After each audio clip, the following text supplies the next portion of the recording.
रहमानिर्रहीम अस्सलाम वालेकुम वरहमतुल्लाहि वबरकातुहू। तो स्टूडेंट्स, आज जो है हम आपके लिए यूनिवर्सिटी ऑफ सिंध के जो कंटिन्यूस हमारी लेक्चर सीरीज़ चल रही है उसके लिए हमने आपको अर्थमेटिक के लेक्चर्स भी काफ़ी अपलोड किए आपके, और आईक्यू के लेक्चर भी काफ़ी अपलोड किए। देन हमने जो अपनी पूरी कैलकुलेशन कर ली इसके लिहाज से कि जब हमने अर्थमेटिक के काफ़ी लेक्चर अपलोड कर दिए, आईक्यू के लेक्चर अपलोड कर दिए, तो इस लिहाज से अब हमारा जो जहन काम ये कर रहा था कि क्योंकि अब सेक्शन जो है वो जनरल नॉलेज का भी आता है और जनरल साइंस का भी आता है, और इंग्लिश भी एक टॉपिक है, वो अगर इंशाल्लाह वक्त मिल सका तो इंशाल्लाह वो भी डिस्कस करेंगे आपके साथ। सब कुछ तो नहीं डिस्कस कर पाएंगे इंग्लिश का, कुछ ख़ास सिनोनियम्स, एंटोनियम्स, और इसमें स्पेलिंग करेक्शन के भी कुछ 5 MCQs आते हैं। देन इसमें जो है प्री पोजिशन के कुछ MCQs आते हैं, एंड बस बाकी स्पोर्ट दायरा के भी कुछ सवाल आते हैं और पैसिव वॉइस के भी कुछ सवाल आते हैं। तो टोटल 30 क्वेश्चन जो हैं वो इंग्लिश के होते हैं। अच्छा, उससे कबल में अपने आज जो हमने जनरल नॉलेज का जो सेक्शन शुरू किया है उसकी हमने एक लेक्चर अब से कुछ देर पहले अपलोड किया है। तो उसके अंदर हमने ये जिक्र किया है कि हमने जो नेशनल थिंग्स ऑफ पाकिस्तान है, तो उस वीडियो को भी आप देखिए ताकि आपका जो कॉन्सेप्ट है इस लिहाज से क्लियर हो। मैं आपको फिर यही कहूँगा कि देखें, हम पूरी कोशिश करेंगे कि आप अपने टेस्ट के अंदर ग्रेस मार्क्स हैं वो हासिल कर सकें। इसके लिए हम पूरी भरपूर कोशिश कर रहे हैं, और हमने आपसे किसी भी तरह की कोई माली डिमांड नहीं कर रहा है। सिर्फ आपसे ये कह रहे हैं कि आप वॉच टाइम दीजिए हमारी वीडियोस को, और अपने उन मुस्तहिक दोस्तों तक इस वीडियो को पहुंचाइए जो महंगी एकेडमीज़ को अफोर्ड नहीं कर सकते, ताकि हमें भी दुआएं मिल सकें उनसे, उन बहनों से, उन भाइयों से, उन दोस्तों से। चलिए आज की जो वीडियो है उसकी तरफ चलते हैं। और आज का जो हमारा लेक्चर है वो पाकिस्तान स्टडी से रिलेटेड है, बेसिक लेवल के ऊपर ना।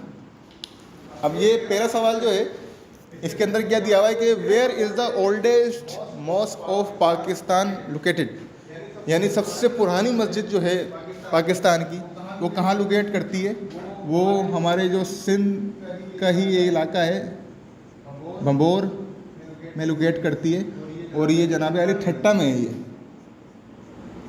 ठट्टा में है ना ये?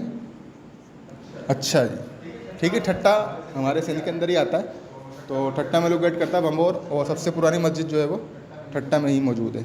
उसके बाद क्वेश्चन नंबर 2 पे ये बोलता है कि which highway connect China and Pakistan. तो बहुत आसान सा जवाब है, याद रह जाएगा इंशाल्लाह आपको। कराकरम हाईवे है, कराकरम हाईवे जो है वो चाइना एंड पाकिस्तान को आपस में कनेक्ट करता है। अब इस तरह के देखिए, यानी ये क्या है, मैं आपको एरियाज़ बता रहा हूँ, पढ़ना क्या है ये नहीं, मैं ये नहीं कह रहा ये वाला सवाल इसमें आ जाएगा एंटी टेस्ट के अंदर, तो ऐसा नहीं होगा कि यही सवाल आना है। एरिया बता रहा हूँ, यहाँ जाके देख लेना, मतलब यानी इधर जाके देखना पड़ेगा आपको। तो मिसाल के तौर पर आप हाईवेज़ को देख रहे हैं, तो इसमें आप याला हाईवे देख रहे हैं, फिर कौन सी ईरान टू पाकिस्तान कौन कनेक्ट कर रहा है, और फिर ऐसे ही बहुत सी कंट्रीज़ हैं जो कनेक्ट हो रही हैं हमसे, चाहे वो और भी जो भी कंट्रीज़ हैं जो आपस में हमसे कनेक्ट हो रही हैं या हम उनसे कनेक्ट हो रहे हैं, तो कौन कौन से हाईवेज़ हैं तो उनको आप देख लीजिएगा। ये आपको एक एरिया बताया कि स्पेसिफाइड एरिया, ये भी आपने देखना पड़ेगा, ठीक है। उसके बाद city, which city is called the city of colleges, ठीक है, यानी जो एक पाकिस्तान की कौन सा शहर है जो कॉलेज के लिए मशहूर है। तो हमारा जो लाहौर शहर है पंजाब सूबा पंजाब का लाहौर शहर जो है वो कॉलेजेस के लिए मशहूर है। और वैसे भी जो टिकटॉकर्स हैं वो मैं समझता हूँ, एक नाम नहीं लूँगा, उस कॉलेज से निकल के आए हैं, ठीक है, एक निजी कॉलेज है, काफ़ी टिकटॉकर जो हैं वहीं से पैदा हुए हैं मेरे ख्याल में, ठीक है। अच्छा, उसके बाद बोलता है कि what is the total area of Sindh, what is the total area of Sindh, यानी एरिया जो सिंध का है वो कितने किलोमीटर्स पर है या स्क्वायर। अच्छा, ये जो एरियाज़ वगैरह होते हैं ना, इसका यूनिट याद रखिएगा, स्क्वायर किलोमीटर में बताने पड़ते हैं आपको, ये ना स्क्वायर किलोमीटर में आते हैं ये 140,914 स्क्वायर किलोमीटर। इसको अगर मैं इन डिजिट्स पढ़ के दिखा दूँ तो 1,40,914 स्क्वायर किलोमीटर। उर्दू ज़बान में बता देता हूँ, 1,40,914 स्क्वायर किलोमीटर का एरिया है हमारे सिंध सूबे का, ठीक है। उसके बाद सवाल नंबर 5 में ये बोलता है कि under what industry Faisalabad is famous, मतलब फैसलाबाद की जो मतलब क्यों मशहूर है, किस वजह से मशहूर है। तो उसकी बेसिक वजह ये है कि उसके अंदर जो कपड़े की सनतें बहुत ज़्यादा हैं वहाँ पर, क्लॉथ्स की सनतें हैं। अब ये भी एक आपको एक एरिया मिल गया, क्लॉथ्स इंडस्ट्रीज़ जो हैं वो काफ़ी ज़्यादा हैं वहाँ पर। तो ये भी आपको एक एरिया मिल गया कि भाई कौन सा शहर है, क्यों मशहूर है। लाइक जो आपका गुजरावाला है, गुजरावाला जो है आपका वो सर्जिकल इंस्ट्रूमेंट्स के लिए मशहूर है, और जो खेलों का सामान के लिए भी आई थिंक वही मशहूर है। सो ये भी एक आपको एरिया मिल गया है। उसके बाद लास्ट में ये पूछता है आर्मी चीफ, यानी ये सवाल थोड़ा लिखा हुआ मुश्किल है, लेकिन मैं आपको बासानी समझा देता हूँ कि एक आर्मी चीफ जो है, एक आर्मी चीफ पाकिस्तान में कितने साल तक टेन्योर होता है उसका ना, कितने साल का टेन्योर होता है, कितने साल वो आर्मी चीफ, पाकिस्तान का आर्मी चीफ जो है एक दफ़ा जब आता है तो कितने साल तक के लिए वो रहता है आर्मी चीफ। तो देखिए 3 साल के लिए वो रहता है, ये भी हमने आपको एक एरिया बताया। 3 साल मतलब 3 ईयर्स के लिए होता है वो। सो स्टूडेंट्स ये भी हमने आपको एक एरिया बता दिया, आपने ये चीज़ें भी पढ़नी होंगी, और मैं मज़ीद बातें आपको बताई थी कि करेंसीज़ के हवाले से भी आपने पढ़ना होगा। तो अब देखिएगा इस चीज़ को, पढ़िएगा इस चीज़ को। तो बस इंशाल्लाह नेक्स्ट मतलब आपको नेक्स्ट क्वेश्चन करवाते हैं अपना। तो स्टूडेंट्स इससे कबल के हम अपने जो नेक्स्ट क्वेश्चन है उनकी तरफ चलें, मैं आपसे यही रिक्वेस्ट भी करूंगा कि वीडियो को कंप्लीट वॉच टाइम दीजिए, क्योंकि हमारी कोई भी माली तौर पर आपके कोई डिमांड नहीं है।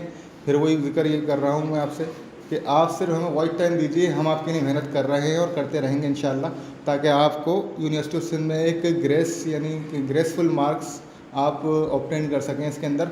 तो अब गुजारिश ये है कि आप इस चैनल की लिंक्स को जो है वो अपने जो ग्रुप्स यकीनन आप लोगों ने बनाए हुए होंगे फ्रेंड्स के ग्रुप आपस में, तो उन ग्रुप में शेयर कीजिए, ताकि हमारे पास जो है वो एक व्यूज़ का एक अच्छा ज़ख़ीरा हमें मिल सके और हमें वॉच टाइम मिल सके।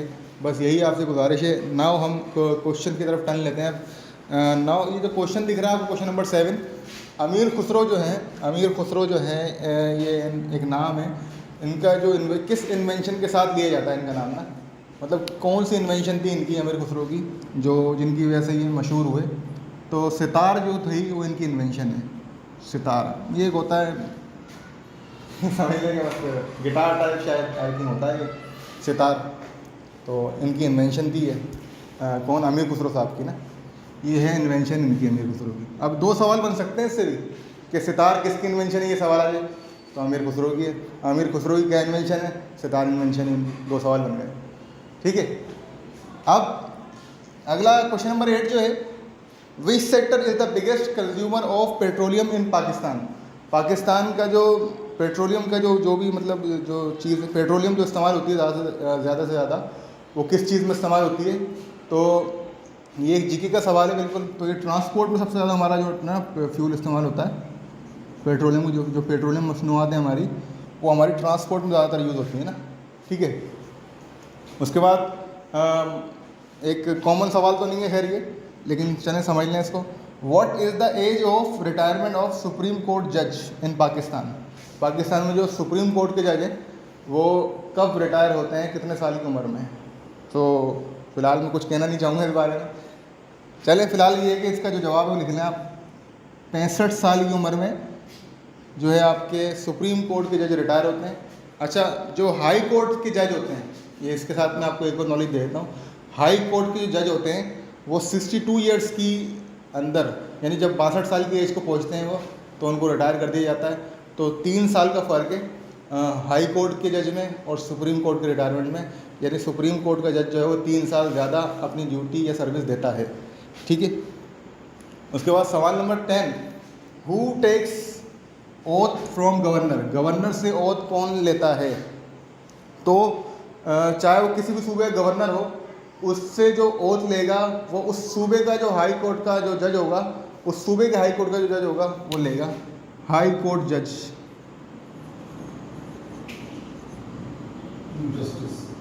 हाई कोर्ट या chief justice of high court कह लें, chief justice of chief justice of high court जो है वो ओथ लेगा गवर्नर से, ठीक है। अच्छा, उसके बाद नाउ क्वेश्चन नंबर 11। अच्छा, ये याद रखें बात को, हम आपको सिर्फ एरियाज बता रहे हैं, फिर वही बात बार बार रिपीट करता रहूँगा ताकि कोई आके बाद में क्लेम ना करे कि हमने आपसे तैयारी करी तो और एक सवाल मतलब इस बिल्कुल एग्जैक्ट सवाल नहीं आया, तो ऐसा बिल्कुल नहीं होगा। बार बार यही जिक्र कर रहे हैं कि आपको सिर्फ एरियाज़ बताए जा रहे हैं कि स्टडी के जो एरियाज़ हैं आपके ये होंगे, ये होंगे, ठीक है। तो बस आपने यही कॉन्सेप्ट रखना है कि हमने आपको एरिया बता दिया, अब आप इसके इर्द गिर्द की चीज़ें आप पढ़ेंगे, जो इसकी पैराफेरी है ना वो आप पढ़ेंगे, ठीक है।